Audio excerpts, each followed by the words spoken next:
Hello, folks, and welcome to another great webinar of Wi-Fi in large public venues. I am your sidekick, Stu Goomans, and I'm joined by my lovely host, Tawny, and I'm joining you from Vancouver, British Columbia, Canada. We also have a great global audience here today, along with some global guests. We've also got a guest that's joining us from all the way down on the southern tip of South Africa, from Cape Town, and that is Shannon Kranko. We've also got Dennis Holmes. He's from the northeastern of Tennessee, as we've just discovered, is not North Carolina, as I thought. So he's Dennis and I go way back in the old days of the Cisco PVTs is where we've met. And Shannon, it's a great pleasure to have you on. And both Tawny, I think our guests here, they're both new to the actual webinar. They're first-time guests. They are new to Ekahau webinars. Yes, we're very excited. And that last little bit of housekeeping, folks, before I hand the baton over to Tawny, is that the chat window is always open in traditional Ekahau fashion on our webinar. So please put in your little banter. You can add some chat, whatever you want to talk about in there. Tell us where you're from, you're liking the webinar. And on the Q&A panel, please use the Q&A panel to have some questions. You got some questions for our guests here? Great, please do that. And that's open for you folks as well as in traditional fashion. And yes, Tawny, the webinar is recorded and it will be available. It is recorded sometime after the show. Yes. And with that, the slides are available. That's right, and the slides. And and with that, folks, take it away, Tawny. Well, actually, I'm going to let Dennis and Shannon introduce themselves. Phenomenal folks here, very knowledgeable in the wireless space. But Dennis, we'll start with you and let you introduce yourself. I'm Dennis Holmes. I'm the Senior Technology Advisor for Mobility and IoT Solutions at Internetwork Engineering. It's a Cisco Gold Partner headquartered in Charlotte. Been working with Wi-Fi for around 20-some years now. I've been a voting member on several of the task groups for the IEEE, everything from 802.11n forward, basically. And kind of excited to talk to you today about what we consider our specialty, which is RF design in high density environments. Awesome. Thank you, Dennis. Well, welcome. We're really excited to have you. And Shannon. Shannon's one that doesn't get out very much. Yes, they've let me out today, but I'm Shannon. I'm from Cape Town, South Africa. I work for Dimension Data and /NTT. You guys would know them as NTT on your end. I'm a principal engineer and I focus on all things Wi-Fi, right? Wi-Fi, NAC, networking, but Wi-Fi is where the heart is, right? So exactly. Yeah, that's me. Exactly. Well, before we jump into our topic here, we have a poll question. So we are going to ask everyone our poll question. So utilizing the tools and the skill set you have today, how confident are you that you could design and deploy a problem-free high-density network? So cute, Stu, our Jeopardy music should be playing right now. Way to I put Stu on the spot all the time. And now he's on mute, so he's not talking to us. Stu is on mute. Right, yeah, that's the double mute happened there again. You know what, I was so busy getting ready to, at the pre-show there for the jump, I just didn't, yeah. All right, folks. So looking at that answer, LPV, large public venues, is something that's very, very challenging, high density environments, which is one of the reasons why we're going to talk about it today. Because, granted, in a world right now with COVID, we're not seeing a lot of those, but that is going to come back, and we're going to have fans that start to go into stadiums, and we're going to have conferences, we're going to have events, and so it's really important to understand how to design an effective and reliable, high-performing, large, high-density network for large public venues. So Stu, what makes large public venues so very different? I think, for me, I think that what makes a difference is the kind of the overall breadth of devices, right? You've got your consumer devices, everyone is bringing in, and you've also got your mobile payment machines, right? I mean, those are huge, a huge thing. Yeah. Dennis, what about you? What I know you have done a lot of work in these type of environments. What makes it so different and so challenging? So, first and foremost is the number of people per square feet you got, right? I mean, it's not just the devices, but you got these big, 200-pound bags of water all stacked on top of each other. And like Stu said, you got a complete hodgepodge of different devices, everything from folks like Ticketmaster to concessions to other broadcast media that might be out there trying to utilize Wi-Fi as well. Shannon, what about you? I know that LPV, large public venues, is something that you really enjoy doing.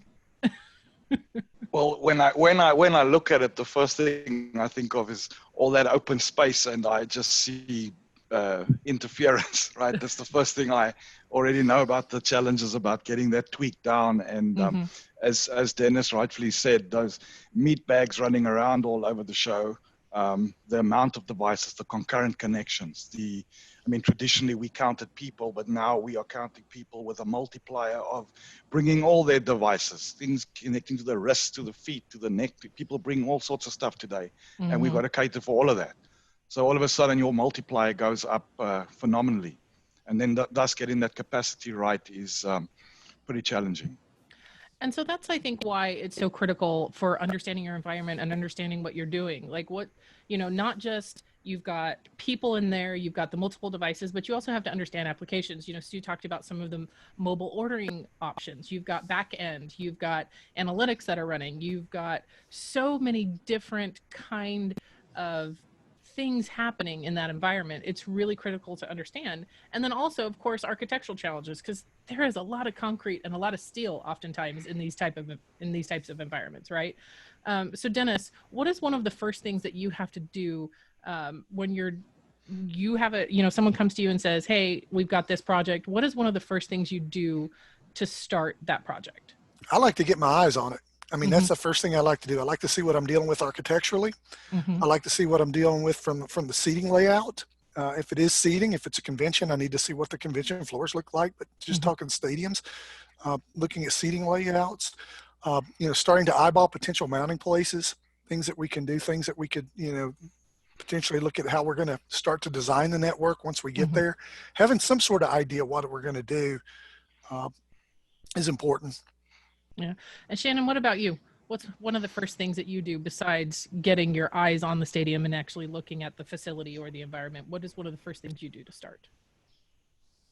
Well, obviously, it's going to first come down to what it is they want to achieve, in the sense of what are we hosting? What do the people need to do with this Wi-Fi, right? That's your primary goal here, because you've got to design for what the clients are doing. But to Dennis's point, to me, I think getting your eyes on everything there, that's the first thing, because you've got to go and look at potential attenuation areas, what you can go measure, whatever you can, spot those mounting points, look for routing, look for ways to get to the places. Are you allowed to look at that? Are you allowed to even get there, right? You might have strict rules around the facility where you're not allowed to access certain areas, or put cables in, or make holes, or drill, or whatever.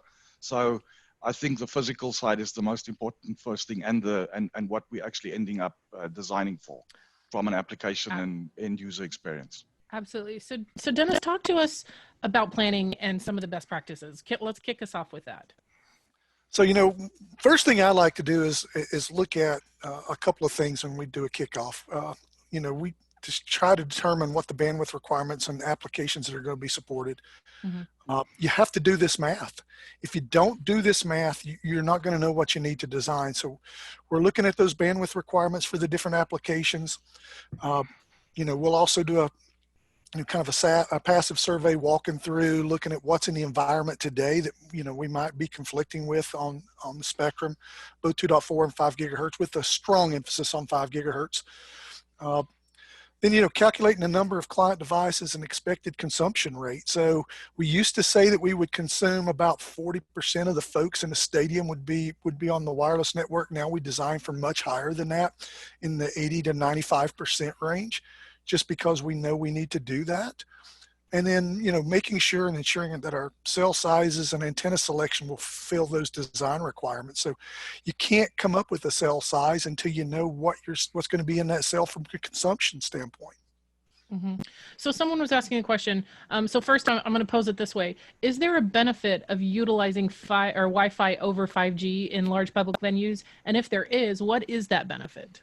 Dennis? So to me, what your benefit that you run into on anything 5G or anything that's licensed spectrum is how much of that licensed spectrum is going to be available in that particular area, right? So folks who have looked at stadiums that have DAS solutions put in today with LTE versus Wi-Fi understand that they're really complementary.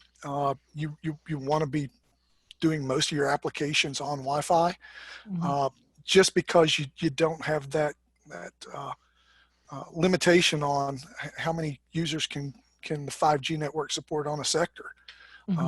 So but I mean, really there's also, you've also got how many clients today can actually support 5G. Right. Yeah. And Wi-Fi is generally free, right? 100%. Everything's got Wi-Fi in. Yeah. And so Roel asked the question, what do you mean perform a survey as part of gathering requirements? Is that a survey of questions that people answer, or what do you mean define survey? So that falls into our life cycle process, our 5-step life cycle process. And the first life cycle step of that life cycle process is site survey and assessment. And that's not the design piece. So what we're doing is we're going in and we're doing those interviews with those folks that are going to be on the network, but we're also looking at the environment as it exists today from an architectural standpoint, from a cabling plant standpoint, from what's in the air today that's there that you might not know is there.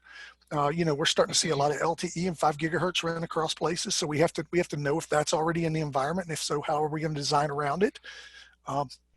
We need to, take into consideration in 5 gigahertz things that might have interfered with DFS. So we might have DFS considerations, particularly in the States, right? So the site survey piece is really gathering all the information about that facility, everything that you're going to need to know to come together and complete your design, your engineering design. Well, I mean, that's all. I mean, with that collection of data, I mean, as you know, garbage in, garbage out, right? So the more you gather info, because I mean, in convention centers and stuff like that, it's pretty easy to do the physical surveys. But when you're in a stadium, it's not always practical to kind of mow the lawn through all those seating and that while you're doing trying to do a AP on a stick thing, because you've got to try to get the access points to the ceilings, and that way you're going to possibly mount them, and it's not always practical to do that from a project and a timeline perspective. So you've got to kind of go out there and measure all the get your patterns and everything as much as possible, so that you can get on Ekahau and start kind of virtually designing for this and going back and testing. But I mean, the actual physical survey is not always practical in stadium. Yeah, we don't generally, from a validation standpoint, when we go back and we validate what our predictive design is going to be, we don't do that AP on a stick. We'll do it for a limited number of audit points. So generally speaking, about 10% of the audit points, because to Shannon's point, you just don't have a lot of time to go around and do that entire facility. So what you want to do is you look at your general seating areas, your general hallway areas. You can get good ideas of what it's going to play out as you design it based on common areas. Gotcha. All right. So talk to us specifically about what the location is, Shannon. Making sure that the coverage reaches the fans and to the back office, applications, things that they're doing is really, really important. So talk to us about placement and the physical. So I think, to me, this is probably one of the most important factors, right? Because I mean, your folks in the stadium and the convention center, they deserve good RF, and in order to give that to them, you've got to get these antennas / APs as close to those people as possible, and obviously where it's practical. So from a stadium perspective, if you're looking at the ceilings and that would are pretty high, and you're trying to get the coverage down to the bottom, I mean, it could be quite a couple of meters down to the seating area. So using built-in omnidirectional antennas isn't going to cut it, because you're going to create this ether layer above the people and the signal will never get to them. So you've got to start looking at directional antennas, which got a little bit more high gain, but also tweak them down to kind of meet the client halfway. Because I mean, this all comes down to the client's transmitter, because it doesn't help the access point is shouting at this client, and the client can hear the AP but the AP can't hear the client, and then you kind of get a one-way type of speech. And if you want to see something good on that, Jerome Henry over at Cisco did a nice thing on showing what happens when you've got that mismatch between how the clients actually think they can speak at a higher data rate.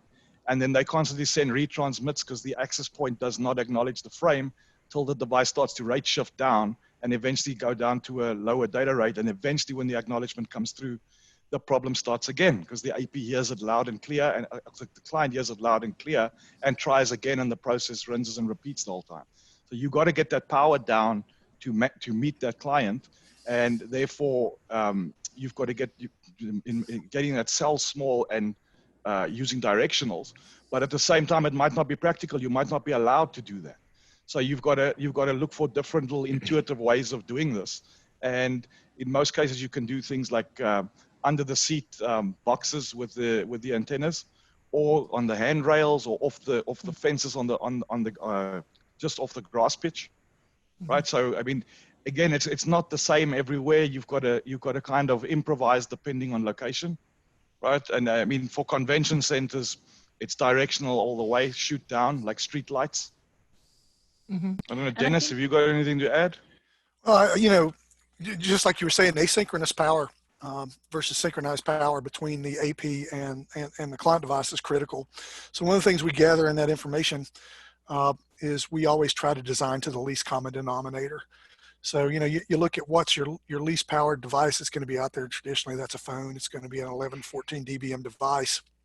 So you got to kind of develop your plan, if you can, if at all possible, to meet those transmit power control requirements that put you in the same level as the client device. It's really critical. I'm glad you mentioned this thing that Jerome did, because that's really cool.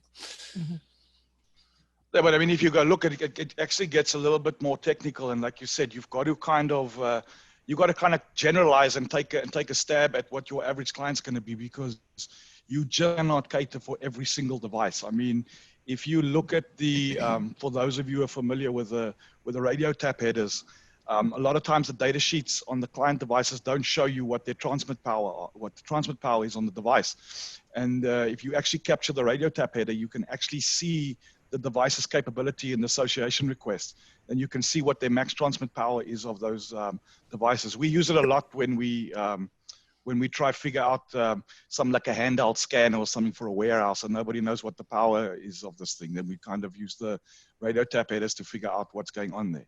But those power levels can differ within 5 gigahertz. You can see on the unibands that the power output can differ for the different unibands as well. So I mean, you got to find that. And I mean, generally, I mean, don't hold me to this, but generally, I'd say 14 dBs.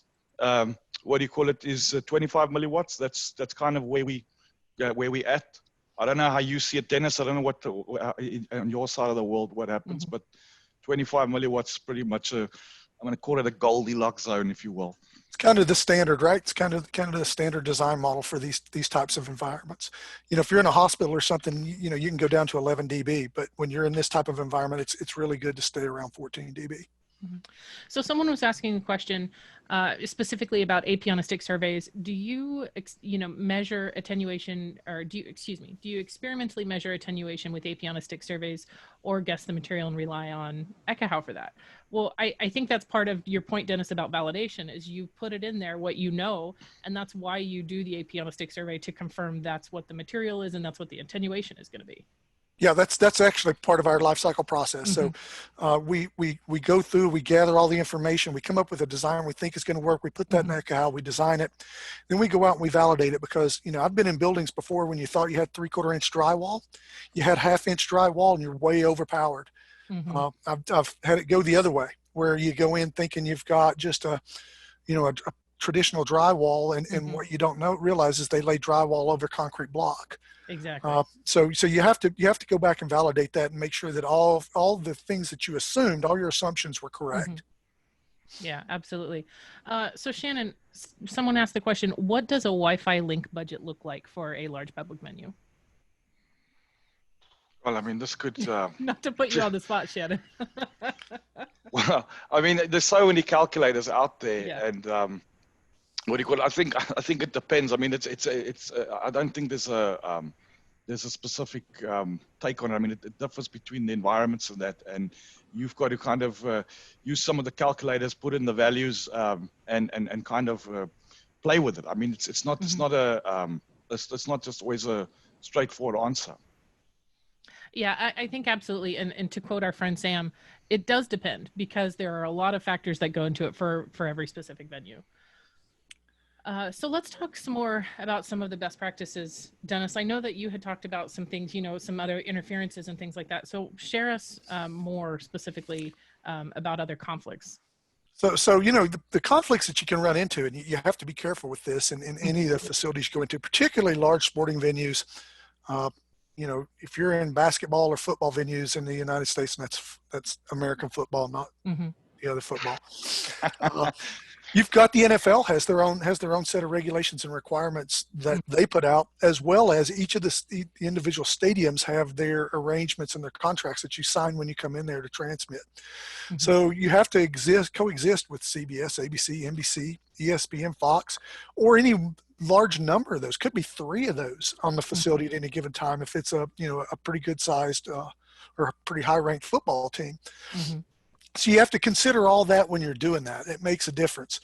Also on this slide, we talk about using high gain directional antennas. I don't ever like doing long range shots to folks, but there are sometimes you have to and you don't have a choice.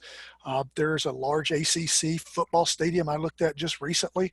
There's not a handrail in that stadium anywhere, not one. Okay, so you got to kind of figure out how you're going to get signal to those folks. Yeah.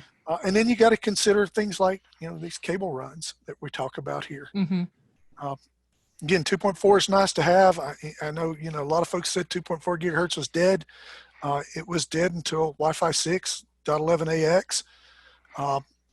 I still consider it like with one foot in the coffin and the other one in the grave, because until Wi-Fi 6 really gets adopted by other devices, it's still, you got 3 channels, folks. You got 3 channels. 5 gigahertz is critical. Yeah. I kind of still hold my crucifix towards it. Well, when 6E comes out, we've got true 6 gigahertz radios. And I call it 6 gigahertz to 7 gigahertz because that's what it is in the States. Right. You're going to see 2.4 just go away. I think it's going to be relegated to IoT devices and sensors and a few things that you can run on that. But I think. But the problem with that is, Dennis, I mean, I don't know if you've noticed, but a lot of times with the endpoints, like I'd like to go back to say a warehouse. If you look at these scanners and devices that are developed, the tech is the scanner and how well its barcode works and barcode scanning work, and the guys don't focus on the Wi-Fi chipset.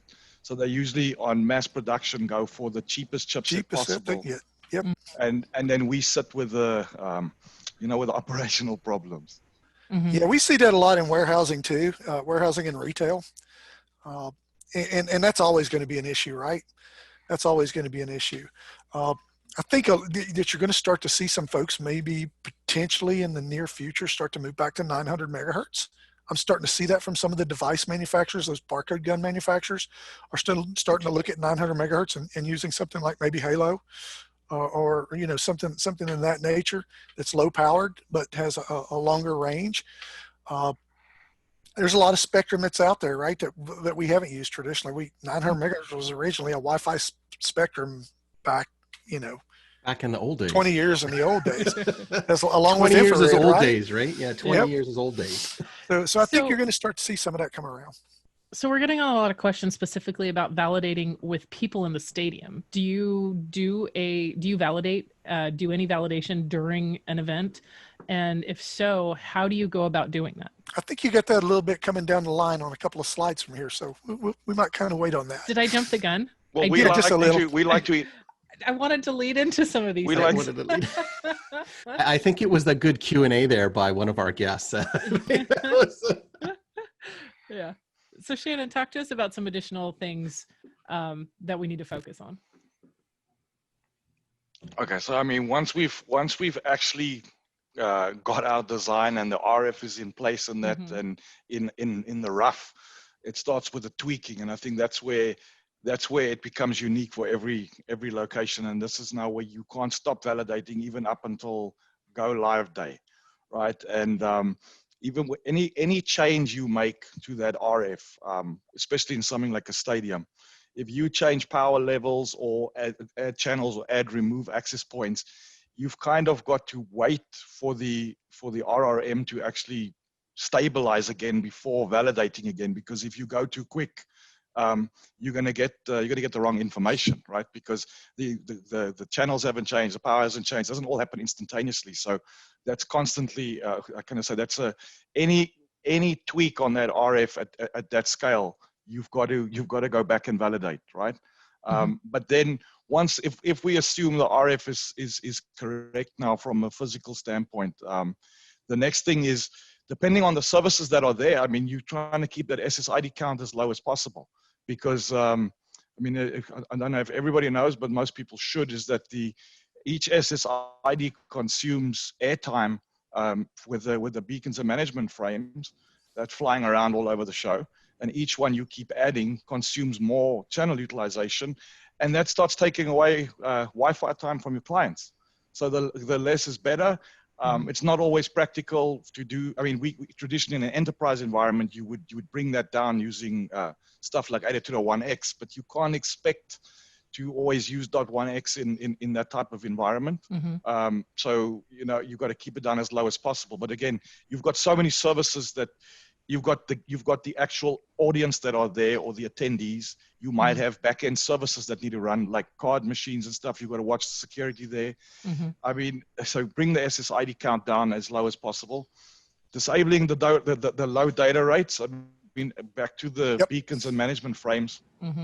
If you leave everything on default, everything's going to be flying around at 6 meg. Right, and you don't want that, right? So you're trying to, I mean, traditionally we'd go up, we'd make 12 mandatory, but in an environment as dense as this, we'd probably go as high as 24, possibly pushing 36. All right, I mean, Dennis, I don't know if you've got more there. Yeah, that was what I was going to talk to. I was actually going to speak to that. Those lower data rates have got to be disabled. If they're not disabled, not only have you got all those data rates and that traffic floating around, but you're raising your noise floor significantly when you do that. So it's an exponential number too. When you start looking at the lower data rates, it's exponentially larger than higher data rates as far as the noise floor, you know, is accumulation. So basically what you're doing is you're throwing out electrons in the environment you don't need. And you know, to quote our good friend Fred Niehaus from Cisco back in the day, you can dirty up an environment really quick with low data rates to the point where the water's so cloudy you can't see the bottom of the tank. Yeah. So now let's get into that validation question, Dennis, shall we?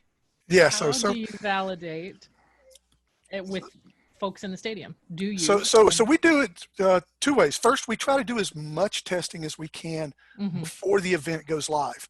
So we use some high-end WLAN testing equipment that we purchased a couple of years back. Actually, this is our third generation of the product. They're high dollar, but it allows us to generate traffic in a seating section that would mimic the traffic of that fully utilized seating section. And then by setting up 3 other or 4 other surrounding units and seating sections around, I'm able to look at how does that one seating section perform in the presence of all the other traffic. So it gives us the ability to basically commission test the network before we go live. But then you can never substitute a live event. You just can't. Those bags of water are out there. As Shannon called them, those meat bags are there. So, you know, we always have somebody on site to assist and manage the network. We have our cabling vendors and antenna AP installers, network engineers available for quick response, because Lord, nothing's worse in the world than losing an IDF and losing a switch and losing a whole sector in the stadium. You want to be able to get that back up quick. What about, have you ever had it where on the fly they have a new requirement and somebody spins up a new SSID and all of a sudden you weren't using a centralized forwarding model, like tunneling everything to the controller, and it's a cloud-based deployment, and now all of a sudden there's a new VLAN and you've got to get that VLAN spanned across hundreds of switches, and then they kind of miss one somewhere and you've got a black hole. Yep. Happens a lot, right? I mean, you've got to be very nimble when you're at the event. So you know, we always try to be prepared to adjust on the fly, continue to run, and then after the event's over, we always come back and look at the numbers and do a post-deployment. I call it a post-mortem. It's like a you know, coming in and doing an autopsy on how the system worked. It allows us to tweak it and make changes as we need to, so that the next event, what we've learned, we can apply and kind of clean up the network even more. And Dennis, I think I seem to remember you used to have a lot of those dongle things off the back of your notebook at one point, but not today, right? No, not today. Not so much today. And we used to have a lot of those Verawave 1101s, but you don't have as many of those today as you used to have. There's other technologies out there now that you can use to do that. But from the measuring point of view, you're probably I've gone away from the old USB sticks now. Yeah. And, yeah. Yeah. So, big point for the sidekick, right? There you go. Yeah, you actually switched to say? sidekicks, right? Yeah, we actually switched to sidekicks. Yeah. About changed the game. Ago to a year ago. That's really changed the game. Yeah, we like to think so. Yeah. We like to think so. So Dennis, a couple questions. We've got a lot of questions coming in the chat. One of the things someone asked specifically, what do you define as the lower data rates? We were talking about that a couple slides ago. So again, anything below, 24 to 36 is probably where you want to be in 5 gigahertz. I mean, you have got to keep the noise floor as low as you possibly can in this environment. And think about all the client devices out there. The noise floor is not going to be low anyway, right? I mean, you're going to be dealing with a lot of crap out there from the RF side. So, and God help us if, you're in the middle of an event and Apple pushes out some sort of update and everybody in the stadium or half the people in the stadium have auto update turned on. Then nightmares begin to happen, right? I mean, those are the kind of things that you got to look at and you got to be prepared for. So we're going to talk about. I think to that point. Go on. Oh, go ahead. Go ahead, Shannon. I'm saying to that point, if somebody's going to basically kill everything with an Apple update, that's the kind of plan for that. You kind of force these users to kind of only do what you really want them to do. So you can allow it, but then you can obviously, depending on how it's been done in the back end, if you are going to be using DPI or maybe something like a firewall or something like that, you actually block those ports. Limit that. I wouldn't say block it, but give them 1 kilobit per second. So it's allowed, so they can't slam you on social media and say you blocked my app. It's allowed, but it will run at 1 KB, right? That's actually, I like that idea. That's a very diplomatic way to approach. I'm not endorsing it. I just like it personally. Yeah, exactly. I had one question. I think it would be important about this one, and this is probably to both of you, Shannon and Dennis. Is Shannon, probably particularly from on your side, is you deal with, I suspect, probably a worldwide audience in your region for like major events, like football game, or we call it soccer, but a more football game. But I mean, the devices out there always come with different regions, right? So when you're planning 5 gigahertz, and I've seen this before, some of those phones are set for specific countries that will specifically not scan certain parts of that spectrum, and they won't connect, right? So that makes everything, it's got to make it much more difficult, right? I mean, you only have one channel that doesn't work. No, right? It is. In South Africa, no, well, look, I mean, like that. Yeah. Well, I mean, we also don't have cars here. We live in huts and ride rhinos to work. Right? It's okay. We ride horses here in Texas, so it's all good. No, look, I think that's why I say that comes down to, know your audience, know what you're designing for. But again, going back to that 5 gigahertz spectrum, those uni bands and the DFS side, you've really got to make a decision, because it's kind of like a chicken and egg thing, where do you enable all of them and have the problem where the first 8 work properly, and then you've got depending on devices and manufacturers, again, they've got some of them take long to scan the DFS channels. Even if they support them, it take long. I mean, some devices can take up to 2 minutes to scan the channel. Others cannot roam seamlessly between DFS to DFS, right? Where they call it, they do a hard roam, where they physically disconnect before rescanning for the next channel. So, I mean, I don't think you can win them all. I think you've got, again, it comes down to planning for the general, hitting that general mark, right? You'll never hit 100%. So no, that's right. Yeah, specifically, I've seen it where customers that where you get guests that they brought their phone in, they just got off the plane from Europe or Japan, but their phone is set to the Japan region. You're in Canada now, you're attending an event, and you can't even connect to half of them because the phone is already not set to listen until they change the region, right? So that can be some guests would know that, right? And then the only universal thing would be 2.4. And if they are part of that 1%, then that's hey, that. I'm not going to cry if a couple of people on 2.4, right? I mean, so 2.4 is just not dead. It's still there. Zombie spectrum. It, yes. There you go. Awesome. It was dead. It came back. It's walking around. It's still here. Well, and with that, we have another poll question that we are going to ask here. So what is your biggest challenge when designing a network for high density environments? Stu, where's our Jeopardy music? Is it in? It's there. There it is. There you go. There you go. All right, we'll just give another couple seconds here. But there are a lot of challenges. Yeah, there are a lot of challenges. I'm interested to see the answer on this one. Yeah. I am too. All right. Well, let's look. So it's quite a broad mix of things, from capacity, devices, channel utilization, and physical mounting challenges. Yeah, it's quite a different. I'm rooting for team channel utilization.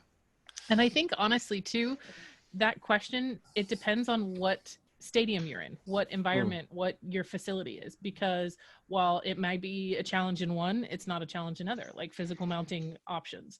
That might not be an issue in a different stadium. So I think it really also depends on the environment that you're in.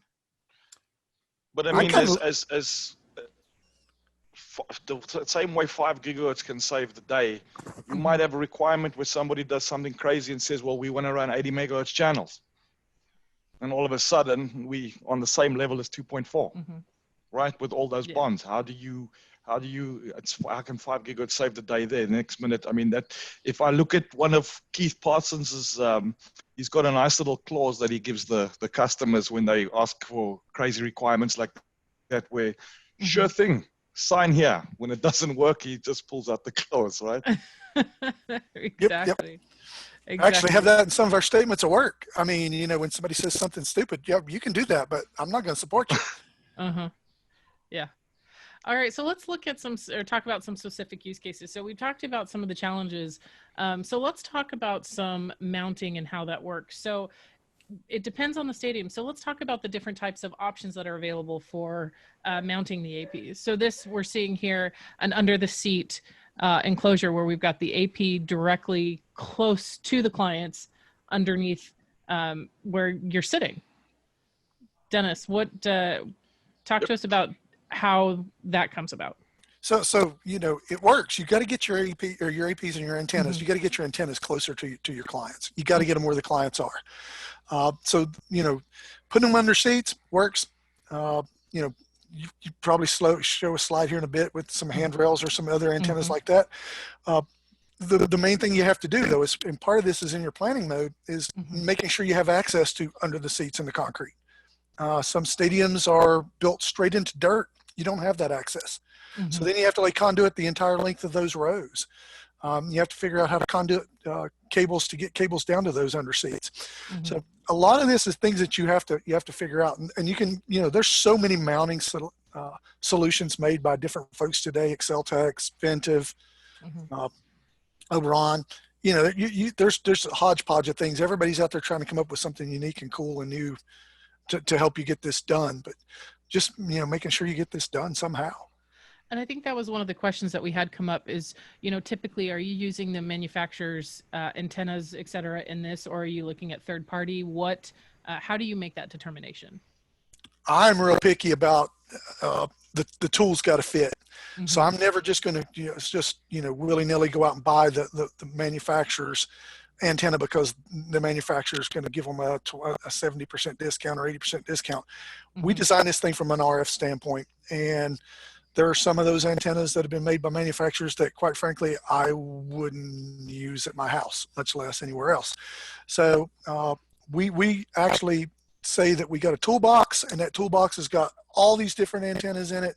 And one of the nice things about Ekahau is those antennas are traditionally in the database, and are easy for us to put into the design. That's a really good thing for us. Awesome. So one of the questions that came in really quickly, this was related to the channel width. Do you only use 20 megahertz wide channels, or is there a use case for wider channels? Well, for me, I try stick with 20 because, I mean, realistically, in an event type of world, I mean, what are the people possibly going to be doing? I mean, if you take a stadium as an example and there's a football game going on, why does someone need that high bandwidth? I mean, the guys are watching football. I mean, they're probably going to be sending a bunch of WhatsApps, some texts, some images and that. But I mean, who's going to be sitting in the middle of a football game trying to stream 8K video or something like that, right? So, and who's going to have the device capable of supporting that? So I try stick with 20 megahertz because it gives us the ease of trying to get better channel reuse, right? Where the 40 and the 80, it benefits a select few, right? Because not everyone's device can do that. And I mean, that opens up a whole plethora of other issues when it gets down to the spatial streams, CS rates, and that these devices can support, right? So, you know, you got to try cater again for that Goldilocks zone that everybody can do, right? And not that select few. So I don't know, I feel 20 megahertz can still, 20 megahertz, 5 gigahertz, averaging of 2 spatial streams can usually give you what you need. Awesome. So and you can simulate that in your Ekahau too, by the way. You can do some really cool things with looking at 20 megahertz channel reuse versus 40 megahertz channel reuse and how that affects the overall coverage model. You can run some of those simulations just by doing predictives within your Ekahau tool. Jim Flory did some really cool stuff for a Cisco Partner VT. I guess the last one we did in person, where he took you know, an AP density of 1,500 square feet compared to 2,400 square feet, and then he did it based on different channel bindings to show how that affected the overall performance trying to meet an SLA. And then, you know, it was pretty cool to watch. Awesome. So let's look at some additional options. So sometimes you cannot get them under the seat. They're either not out of space. There's not, you know, what is that opportunity? So you've got to put it on a guardrail or, you know, somewhere in a different location. Shannon, have you ever done deployments with utilizing guardrail or getting it not underneath, but right in front of the device, of the client devices?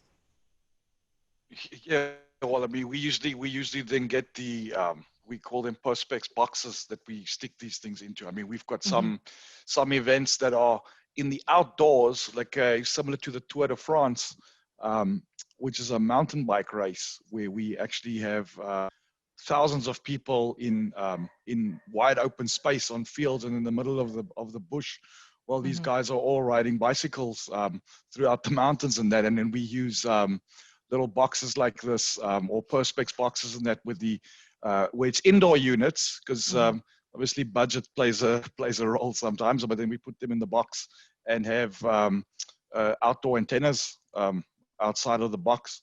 But for the guardrail thing, again, this works for permanent solution, right? When you know, this is another thing we didn't really touch on, but the deployments in a stadium, is it going to be permanent or is it a temporary thing, a one-time event? Because I mean, from a facility standpoint, will they allow you to do this type of thing for a temporary solution? Like concerts and different rotating things that happen in that particular facility, because you may have to overlay a network on top of the existing infrastructure because it's a temporary event that they're doing in there. Yep, and then you got to watch out, especially with a lot of people, all the safety stuff. Like you can't playing around where somebody can trip and sue you for billions because they kind of got shimmied to the left or something like that, right? Yeah. All right, so let's look at an option. You know, Dennis, you were talking about the stadium you were just in that had no handrails, but that's a great option, is utilizing handrails for mounting APs and antennas. Yeah. So handrails work real well. You know, again, left, right, you're going into the seating section a certain distance. I tell folks when I design these things, if you think about this like taking a mag light that you twist and it tightens the beam, what we try to do is we try to shine a spotlight on each section we're trying to do. That's how we design ourselves. So anywhere we can leverage that, comes in handy. So handrails are great. If it's an indoor basketball facility, you've got the catwalks above you. You can do all sorts of really cool stuff in those catwalks with directional antennas, but at low power, right? You're shooting straight down. You're shooting into a particular area, and getting appropriate clean cell edges as possible, as clean as you can get them. Yeah. Now, Dennis, are you seeing this is a really good example of antenna placement? I mean, it's really innovative because it's a very flat kind of design. It's not as intrusive. But are you seeing now in an uptick in manufacturers, upping their game and making them even smaller, like a micro size antenna, to get more coverage in these? Because not all aisleways are probably this wide, right? We may not even be able to get. Right. Yeah. So what you're seeing is you're starting to, like I said, you see the folks like Exceltex, Nobron, Ventive. Those folks are really aggressively competing against each other for this space, because they know this space is really, the bulk of indoor APs deployed today in traditional carpeted space are internal antennas built into the AP. So for these guys to survive, they have to come up with these unique niche plays for us to be able to leverage them. So I work real close with the folks at a couple of those vendors in helping design those antennas. That's something that I've worked on for probably 15 years with those guys. And it's, I'll tell them what I need, an area I need, and then within a day, they'll shoot me over cut sheets on what they've designed. We'll cut a prototype unit. They'll shoot it over to me, and we'll test it and see how it works. And that generally takes place in about 2 weeks. There's about a 2-week turnaround time for that. Wow, that's fascinating. That's pretty good, actually. I think that's one of the unique things is the third-party manufacturers have the ability to have a little more flexibility. And I think the majority of their product lines come about because of, somebody needed something for a particular space, and that's kind of how it came about. So they do some pretty. But I think to add to that, I mean, as cool as that is, if it works well for a permanent solution, and if not a temporary customer is willing to, the customer is willing to pay. I mean, you're going to get what you pay for, right? So when you start throwing customized costs out at something, because I mean, if you're designing an antenna for a specific size handrail, that's the only. I mean, that's a different size to any other stadium. You've got to have those antennas custom made and say mass produced. Obviously they're going to charge you pretty premium to get that done, as opposed to stuff that already exists. Yeah. All right. So let's kind of review just some of the things. So Dennis, what are some of the final thoughts that you had that you can leave with people today? Well, like I said, do the math, know what you need to do to design, and then, make sure your bandwidth requirements and applications are supported. Know as much information as you can about the facility. And when I say as much information, that's all information, political, folks that are in charge of different pieces of how the venue will operate, knowing who the department heads are so you can get a hold of them when you need to. Just know as much as you can and test as much as you can before you go live with people. Shannon, what about you? So I tend to look a lot at the user experience. And, like it's usually like after a wedding, everybody's all, oh, the wedding was so awesome. But as soon as they're away, they're like, oh, that food was crap, right? So I kind of look at that user experience, and I think, especially when it comes to captive portals, there's so many ways to do that. And I feel that, you've got to kind of keep that as simple as possible. Like, I mean, you can go do all your branding and everything on there, but depending on the back end, the auth method, how that because it's usually done on layer 3, is how to just keep that thing as simple as possible, right? Like make it as like if the guy wants to just make him sign in with Facebook or something, he can just 2 taps and get connected. But as soon as they got to start filling in stuff and it takes too long and they jump off the Wi-Fi, then the guy wants to blame the engineer, saying the wireless is crap and things like that. I don't know, that user experience should be focal. Before we end this, we're getting a lot of questions specifically related to handover areas. What should the target be, percentage be, in terms of coverage? Dennis, what particularly do you aim for handover areas? So we used to, when you're indoor, you're looking at a 20% overlap of sales to try to be able to do a good handover. But for us, we try to keep that down to like 5 to 10% when we're in these outdoor spaces, because if I'm in a football stadium, the only time the person's really moving around is in between quarters, halftime, and I got to go to the bathroom because I drank too much beer, right? Other than that, they're standing where they are. So you want to keep that cell edge as clean as you can so they're not shifting, they're not bouncing back and forth between APs. I don't ever like seeing folks hopping around too much. I don't like seeing an unstable cell edge if I can. Of course, you're never going to get a clean cell edge in one of these places, but we try to keep it as clean as we can. Yeah. Well, thank you, gentlemen, for joining us. Stu, what about you? Any final thoughts? Any final insights, golden nuggets for us? Golden nuggets, eh? Well, you know, it's I gotta say is that for those that are designing those large public venues, is definitely this is probably one of our really key webinars, is because we've kind of highlighted the facts, and our guests highlighted the facts that we got to know the environment, do that discovery, understand what you're dealing with, because not all stadiums or venues are going to be the same. They're not created equally. And it's going to take a lot of ingenuity and a lot of thinking, and then understanding, okay, what AP am I going to use? What's that going to look like? How's my predictive software going to help me? And how is it doing a survey and measuring that data, seeing what's happening? Because it's not your average office environment or warehouse, right? It's different. You're dealing with bags of mostly water. I think that's a quote from season 1, episode 17 of Star Trek Next Generation, I think. Anyways, so that's bags of mostly water, home soil. Anyways, always got to get a Star Trek reference in there at some point.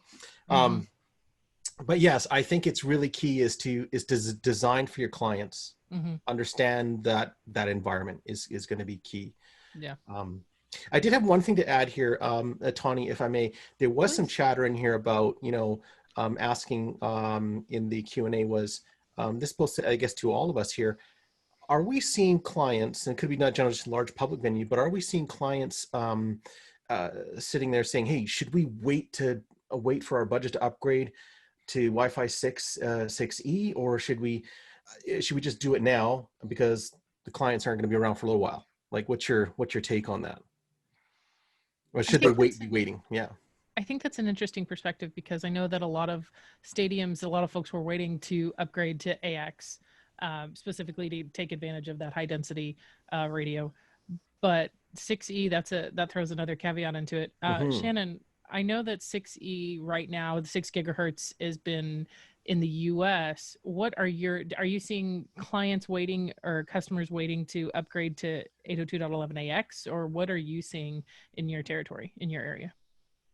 Well, from the market on our side, we're sitting with a lot of customers borderlining on refresh time now, and I mean with the vendor that we use mostly, the logical next step is Wi-Fi 6, but I still don't see. I can't rubber stamp it to see the benefit yet, because of at the moment it's mainly the flagship devices that have got that can support AX, and if they do support it, they don't support the full all the spatial streams, so I can't really do the upsell, if you will, to justify why they need it. As far as 6E goes, in a perfect world, I would say wait and buy a 6E straight up, but I think we haven't even seen the adoption rate of 6 yet, and we're talking about 6E already. I mean, by when will those devices and client devices be out? I mean, vendors usually release their stuff once the clients start coming out, right? It's kind of chicken and egg. So I think at the moment we've got like very little Wi-Fi 6 deployments. Dennis, what about you? Because no one's taking advantage of it. Yeah. So I do a presentation that I do for my customers about 6 and 6E, and I think the adoption rate for 6 is pretty well. I mean, we're starting to see massive adoption for Wi-Fi 6 from our customers. The 6E question, though, comes down to a lot of things, right? We don't know exactly where that's all going to fall yet from the power levels because of AFC and how power is handled when you're in the presence of incumbents who hold licensed spectrum in that space of point-to-point devices those types of things. You have to have AFC coordination, and that database for AFC coordination is going to be maintained by who?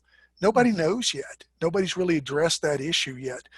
Federated Wireless is doing some cool stuff with their database, but are they going to sell that database to like Cisco and Aruba and those folks, or are they going to make the user of the network, buy a subscription to their database to make sure that they're not interfering with those? Because you have to create a contour of protection around those incumbents to make sure you don't interfere with them, and that's done if you read the articles on how the power will be generated. Clausen's got some really cool stuff out on his website about how that decision making process is going to happen. Until that does, I don't think 6E is going to be a very mature product for probably 2 to 3 years. So I'm telling folks, pick up 6E on the next refresh, because most of my customers refresh 3 to 5 years. Yeah. Go ahead and move to 6 now, and then move to 6E as we move forward. Yeah. All right, folks, I know we're getting very close to our time, but big shout out. Thank you so much to Dennis and Shannon for joining us today. Really great info, a lot of really good wisdom for us. And if, I always tease Shannon about being on Twitter, but if you do have questions for these gentlemen, please feel free to reach out to them. We're volunteering that they'll answer them for you guys. But please feel free to reach out to both of them for additional questions. Stu, final thoughts. Yeah, shoot me a mail. I'm glad to help. Excellent. You know what? That final thought is designing for these environments.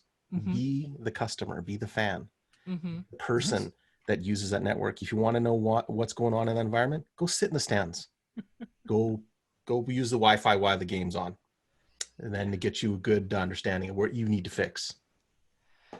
Well, I think that's the interesting thing. It's all about the fan experience now. That's exactly it. Yeah. It's all about the fan experience. Yeah. So if the fans aren't having a good time, your network is going to, you'll hear about it in a really, really big way.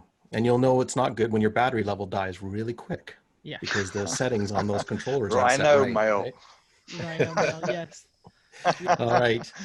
So I guess that would be it. We're going to actually go ahead and that's a wrap. That is a wrap. Thank you, everybody, for joining us today, taking the time. And with that, I'm Tawny. And I'm your sidekick, Stu. Have a good day.